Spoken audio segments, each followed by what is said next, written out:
അസ്സലാമു അലൈക്കും. എല്ലാവർക്കും സുഖമല്ലേ? എല്ലാവരും സുഖമായിരിക്കാൻ വേണ്ടിയിട്ട് പ്രാർത്ഥിക്കുന്നു. ഇന്ന് ഞാൻ ഈ ഒരു വ്ളോഗായി വന്നിട്ടുള്ളത് നിങ്ങളായിട്ട് കുറച്ച് കാര്യങ്ങളൊക്കെ ഷെയർ ചെയ്യാമെന്ന് വിചാരിച്ചു. കുറച്ച് പേഴ്സണൽ കാര്യങ്ങളും. അതായത് സൗദി അറേബ്യയിൽ ആണിപ്പോൾ താമസിക്കുന്നത്. ഇവിടെ ടീച്ചറായിട്ട് വർക്ക് ചെയ്യാണ്. അപ്പോൾ ഇതൊക്കെ നിർത്തിയിട്ട് നാട്ടിൽ പോവുക എന്നുള്ളൊരു പ്ലാനുണ്ട് ഇപ്പോൾ. അപ്പോൾ എന്തുകൊണ്ട് ഞാൻ നാട്ടിൽ പോകുന്നു എന്നുള്ളത് നമുക്ക് വഴിയെ പറയാം. അപ്പോൾ അതിന് മുന്നേ ഇന്ന് ഞങ്ങളുടെ ഇഫ്താർ ആണ് കേട്ടോ ഇത്. അപ്പോൾ ഇഫ്താറിന് ഇതിനെന്താ പറയുക, മീറ്റ് ബോക്സെന്നോ അല്ലെങ്കിൽ ഇതിലിപ്പോൾ ഞാൻ വെച്ചിട്ടുള്ളത് ചിക്കൻ ഫില്ലിംഗ് ആണ്. അതായത് വളരെ സിമ്പിളായിട്ട് പെട്ടെന്ന് നമുക്ക് ഉണ്ടാക്കിയെടുക്കാൻ പറ്റുന്ന ഒരുപാട് എണ്ണയൊന്നും ഇല്ലാത്ത ഒരു സ്നാക്കാണിത്. അതായത് ചിക്കൻ ഫില്ലിങ് വെക്കുക, മൈദദോശ ഉണ്ടാക്കുക, അതിൻ്റെ ഉള്ളിൽ ഈ ഫില്ലിങ് വെച്ചിട്ട് 4 സൈഡ് കവർ ചെയ്തിട്ട് എഗ്ഗ് ഒന്ന് ബീറ്റ് ചെയ്തിട്ട് അതിൽ കുറച്ച് പെപ്പറും സോൾട്ടും ഒക്കെ ഇട്ടിട്ട് ബീറ്റ് ചെയ്തിട്ട് അതിൽ ഒന്ന് മുക്കിയിട്ട് ഫ്രൈ ചെയ്തെടുക്കുക. അത്രയേ ഉള്ളൂ, വളരെ എളുപ്പമാണ്. പിന്നെ പഴംപൊരി, പിന്നെ കട്ട്ലറ്റ്, അപ്പോൾ അതൊക്കെ ഇങ്ങനെ ഉണ്ടാക്കിക്കൊണ്ടിരിക്കുന്നുണ്ട് കേട്ടോ. ഇന്നത്തെ ഇഫ്താർ ഇതൊക്കെയാണ് അതിനുള്ള കാര്യങ്ങൾ. പിന്നെ ഈ ഡിഷ് വാഷർ യൂസ് ചെയ്യാത്ത ആൾക്കാരൊക്കെ ഉണ്ടെന്നുണ്ടെങ്കിൽ എനിക്ക് പറയാവുന്നത്, വളരെ നമുക്ക് ടൈം ലാഭിക്കാവുന്ന ഒരു കാര്യമാണ് ഡിഷ് വാഷർ വീട്ടിലുണ്ടെന്നുണ്ടെങ്കിൽ. ഞാൻ ഒരുപാട് കൊല്ലങ്ങളായിട്ട് യൂസ് ചെയ്യുന്ന ഒരു സാധനമാണ്. അപ്പോൾ ഇത് ആർക്കാണെന്നുണ്ടെങ്കിലും നമുക്ക് സമയം അധികം കിട്ടുക എന്ന് പറഞ്ഞു കഴിഞ്ഞിട്ടുണ്ടെങ്കിൽ ആ സമയം മറ്റ് പല കാര്യങ്ങൾക്കും യൂട്ടിലൈസ് ചെയ്യാമല്ലോ. അപ്പോൾ അതുകൊണ്ട് തന്നെ യൂസ് ചെയ്യാൻ, അതായത് എഫോർഡ് ചെയ്യാൻ പറ്റുന്ന ആൾക്കാർക്കൊക്കെ ഇത് വാങ്ങിക്കാവുന്നതാണ് കേട്ടോ. നല്ല ക്ലീനായിട്ട് നമുക്ക് സാധനങ്ങളൊക്കെ കിട്ടും. അപ്പോൾ നമ്മളുടെ ഇഫ്താർ ടൈമായി. എല്ലാം ടേബിളിൽ ഒക്കെ ഞാൻ കൊണ്ടുവച്ചു. അപ്പോൾ ഇതൊക്കെ നമ്മളുടെ ചിക്കൻ ബോക്സോ എന്ത് വേണമെങ്കിലും പറയാം. അപ്പോൾ അതിന് വലിയ ദോശയാണ് ഞാൻ ഉണ്ടാക്കിയത്. അതുകൊണ്ട് തന്നെ അതിനിങ്ങനെ ട്രയാങ്കിളായിട്ട് മുറിച്ച് അത് വെച്ചിട്ടുണ്ട്. പിന്നെ കട്ട്ലറ്റ്, പിന്നെ പഴംപൊരി. അപ്പോൾ ഇത്രയൊക്കെയാണ് ഇന്നത്തെ ഇഫ്താർ. അപ്പോൾ നിങ്ങൾ വിചാരിക്കും എന്തിനാ ഇത്രയും അധികം സ്നാക്സ്? ഞങ്ങൾ ഒരുപാട് ആൾക്കാരുണ്ട് ഇവിടെ. പിന്നെ ഇതൊക്കെ കഴിച്ചാൽ തന്നെ ഇതിൻ്റെ അത്യാവശ്യം ഫിൽഡ് ആവട്ടോ നമ്മളിത് കഴിക്കുമ്പോൾ. കാരണം ഈ ഒരു ഇപ്പം ഒരു ചിക്കൻ ബോക്സ് ആണെങ്കിലും കട്ട്ലറ്റും ഒക്കെ ഹെവി തന്നെ ആണല്ലോ. അപ്പോൾ ഇതൊക്കെ കഴിച്ചാൽ തന്നെ വയറ് ഏകദേശം നിറയും.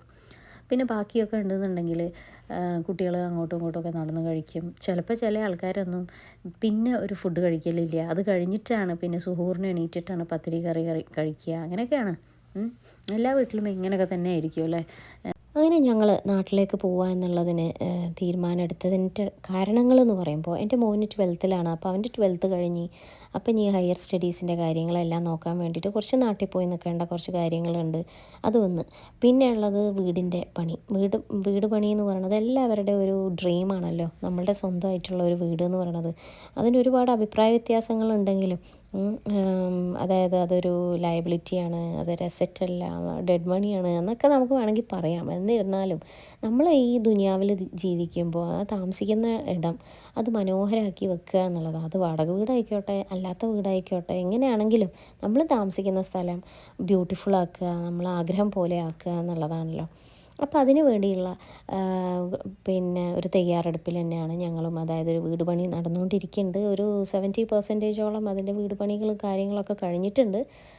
പിന്നെ അതേപോലെ ഒരു കമേഴ്ഷ്യൽ പിന്നെ ബിൽഡിങ്ങിൻ്റെ പ്ലാനും ഉണ്ട്. അപ്പോൾ ഇങ്ങനത്തെ കുറേ കാര്യങ്ങൾ ഉള്ളതുകൊണ്ട് തന്നെ അതൊക്കെ ഒന്ന് നോക്കണം, കുറച്ചും കൂടി അതിൽ ഇൻവോൾവ് ആവണം എന്നുള്ള ഒരു ആഗ്രഹത്തോടെയാണ് ഇവിടുന്ന് പോകുന്നത്. അപ്പോൾ ഇൻഷാ അല്ലാഹ് അതൊക്കെ ചെയ്യണം. പിന്നെ ഏറ്റവും കൂടുതൽ വലിയൊരു അനുഗ്രഹമായിട്ട് ഞാൻ ഇവിടുന്ന് പോകുമ്പോൾ എനിക്ക് തോന്നിയിട്ടുള്ളൊരു കാര്യം എന്ന് പറയുന്നത്, പിന്നെ എൻ്റെ ഉമ്മാൻ്റെ കൂടെ കുറച്ച് എനിക്ക് നിൽക്കാൻ കഴിയുമെന്നുള്ളതാണ്. കാരണം ഞാൻ അടുപ്പിച്ചിട്ട് ഒരു 5 മാസം നിൽക്കുക എന്ന് അങ്ങനെ അധികം നിന്നിട്ടുള്ളത് എനിക്ക് തോന്നുന്നു ഒരുപാട് കൊല്ലം മുന്നെയാണ്. ലൈക്ക് ഒരു 10 കൊല്ലം മുന്നേ ആയിരിക്കും ഞാനങ്ങനെ നിന്നിട്ടുള്ളൂ. അപ്പോൾ ഇതെനിക്കത് ഒരു അവസരമായിട്ടാണ് എനിക്ക് തോന്നുന്നത്.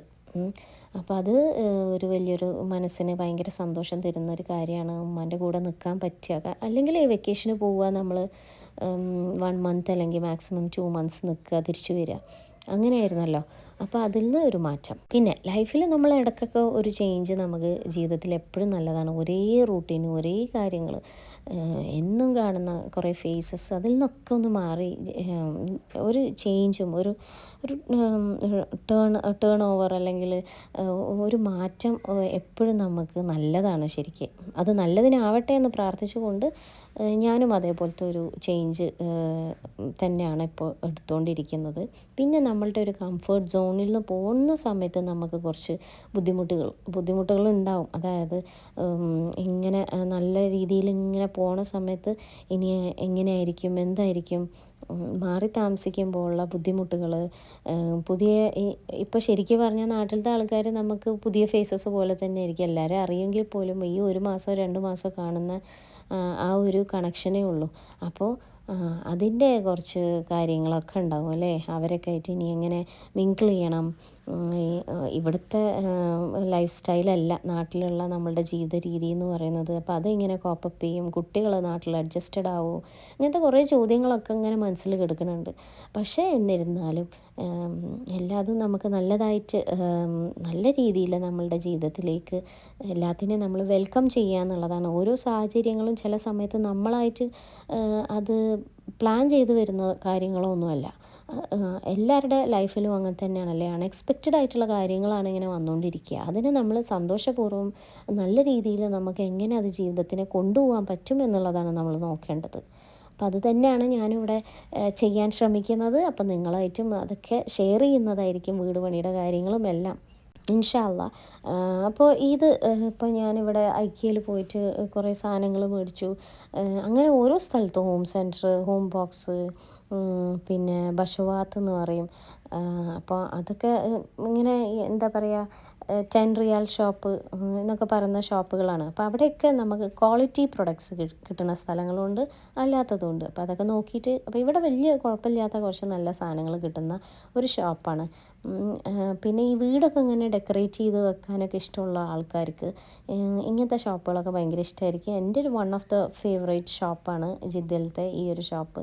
അപ്പോൾ ഇവിടെ പോയിട്ടുണ്ടെങ്കിൽ നമുക്കിങ്ങനെ മാറ്റുകളും അങ്ങനത്തെ കുറേ സംഭവങ്ങളുണ്ടല്ലോ, ചെറിയ ചെറിയ കുട്ടി ഫാബ്രിക് ഐറ്റംസ് അല്ലെങ്കിൽ ഫേർണിഷിങ് ഐറ്റംസ് ഒക്കെ ഉണ്ടല്ലോ, അതൊക്കെ നമുക്ക് കിട്ടും. അപ്പം അങ്ങനെയൊക്കെ ഇഷ്ടമുള്ള ആൾക്കാർ, ഹോം ഡെക്കറൊക്കെ ഇഷ്ടമുള്ള ആൾക്കാരാണെന്നുണ്ടെങ്കിൽ ഇതുവരെ പോയിട്ടില്ലെങ്കിൽ ഇവിടെയൊക്കെ ഒന്ന് വന്ന് നോക്കാം കേട്ടോ.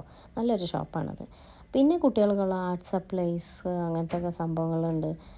പക്ഷേ ഇവിടുത്തെ ഒന്നും ക്ലീനിങ് പ്രൊഡക്ട്സ് അതൊക്കെ നമ്മൾ അതിൻ്റെ ജെനുവിൻ പ്രൊഡക്ട്സ് വാങ്ങിക്കുക തന്നെ ആയിരിക്കും നല്ലത്. എന്നിരുന്നാലും ഇങ്ങനത്തെ ടോയ്സ് സംഭവങ്ങൾ കുട്ടികൾക്കൊക്കെ ഇഷ്ടപ്പെടുന്ന ഒരു ഷോപ്പും കൂടിയാണത്. ഞാനിവിടെ ജിദ്ദയിൽ വരുന്ന സമയത്ത് 14 കൊല്ലം ആയി ഇവിടെ. അപ്പോൾ ആ ഒരു സമയത്ത് ഒരു മോന് മാത്രമാണ്. അപ്പോൾ ആ ഒരു സമയത്ത് ഇവിടെ വരുന്ന സമയം എനിക്കിവിടെ ഒരാളെയും പരിചയമില്ല. പക്ഷേ ആ ഒരു ഇത് കഴിഞ്ഞ് ഇപ്പം നോക്കുമ്പോൾ ഒരുപാട് പരിചയങ്ങളുടെ നടുവിലാണ് നിൽക്കുന്നത്. അപ്പോൾ അവരെയൊക്കെ വിടുമ്പോൾ ഉള്ള ഒരു ചെറിയ ബുദ്ധിമുട്ട്, ആ ഒരു ഫ്രണ്ട്ഷിപ്പ്, അങ്ങനത്തെ കാര്യങ്ങളൊക്കെ ഉണ്ട്. പക്ഷേ എന്നിരുന്നാലും ഒരേ റൂട്ടീനും, പിന്നെ ഞാൻ എൻ്റെ കരിയറൊന്നും ഒരുപാട് ഫോക്കസ്ഡ് ഒന്നും അങ്ങനെ ഒരു പക്ഷേ ഞാൻ അതിൽ അത്ര സീരിയസ്നെസ് കൊടുക്കാത്ത ഒരാളും. പിന്നെ നമുക്ക് ഈ ജിദ്ദയിൽ ഞാൻ വന്ന സമയത്ത് എന്ന് പറഞ്ഞിട്ടുണ്ടെങ്കിൽ ഇവിടെ കിട്ടുന്നത് ഡിപ്പെൻഡൻറ്റ് വിസയിൽ വന്നു കഴിഞ്ഞിട്ടുണ്ടെങ്കിൽ ടീച്ചിങ് എന്ന് പറയുന്ന പ്രൊഫഷനാണ് കൂടുതലും ഹൈലൈറ്റഡ് ആയിട്ട് നിൽക്കുന്ന ഒരു കാര്യം. അപ്പം എനിക്കാണെങ്കിൽ അത് ഭയങ്കര ഇൻട്രസ്റ്റ് ആയിട്ടുള്ള ഒരു ഫീൽഡും അല്ല. അപ്പോൾ അതുകൊണ്ട് തന്നെ ഞാൻ ആ ഒരു ജോബ് എന്നുള്ള കാര്യത്തിനൊന്നും ഭയങ്കരമായിട്ട് ഇമ്പോർട്ടൻസ് എൻ്റെ ലൈഫിൽ ഞാൻ ആ സമയത്തൊന്നും കൊടുത്തിട്ടില്ല എന്ന് വേണമെങ്കിൽ പറയാം. അതിൻ്റെ പാരലായിട്ട് ഞാൻ ബാക്ക് ടു ബാക്ക് ചെറിയ മക്കളാണ് എനിക്ക്. അപ്പോൾ അവരെ പ്രസവിക്കലും നോക്കലും അപ്പോൾ ലൈഫ് ശരിക്കൊരു ഫാമിലി പേഴ്സണായിട്ട് തന്നെയാണ് ഞാൻ എൻജോയ് ചെയ്തിട്ടുള്ളത്, അൽഹംദുലില്ലാ. അപ്പോൾ അങ്ങനെ പോയോണ്ടിരിക്കുമ്പോൾ ഈ അടുത്താണ് ഞാനിപ്പം ജോബിൽ കയറുന്നതും. ഒരു 2 ഇയേഴ്സ് ആയിട്ടുള്ളൂ ജോബിൽ വീണ്ടും ആ ഒരു വലിയൊരു ബ്രേക്കിന് ശേഷം ജോബിൽ കയറുന്നതും. പിന്നെ അതും അൽഹംദുലില്ലാ എൻജോയ് ചെയ്തിട്ട്, നമ്മൾ എത്ര ഇഷ്ടമല്ല എന്ന് പറഞ്ഞു കഴിഞ്ഞിട്ടുണ്ടെങ്കിലും ഒരു കാര്യം നമ്മൾ ജെനുവിനായിട്ട് ചെയ്യുമ്പോൾ അത് പിന്നെ നമ്മളുടെ ലൈഫിൻ്റെ ഒരു ഭാഗമാവും. അത് നല്ല രീതിയിൽ നമ്മൾ ചെയ്യാൻ നോക്കും. അപ്പോൾ അങ്ങനെ അത് ഇഷ്ടപ്പെട്ടിട്ട് തന്നെയാണ് പിന്നീട് ചെയ്തിട്ടുള്ളതും. അപ്പോൾ ഇങ്ങനെയൊക്കെ ആണെന്നുണ്ടെങ്കിലും പിന്നെ ഇതൊക്കെ നിർത്തി ഇപ്പം നമ്മൾ നാട്ടിലേക്ക് പോവുകയാണ്. അപ്പോൾ അതിൻ്റെ ബാക്കിയുള്ള അപ്ഡേറ്റ്സും കാര്യങ്ങളൊക്കെ ആയിട്ട് ഞാൻ വീണ്ടും അടുത്ത വ്ളോഗിൽ വരാം.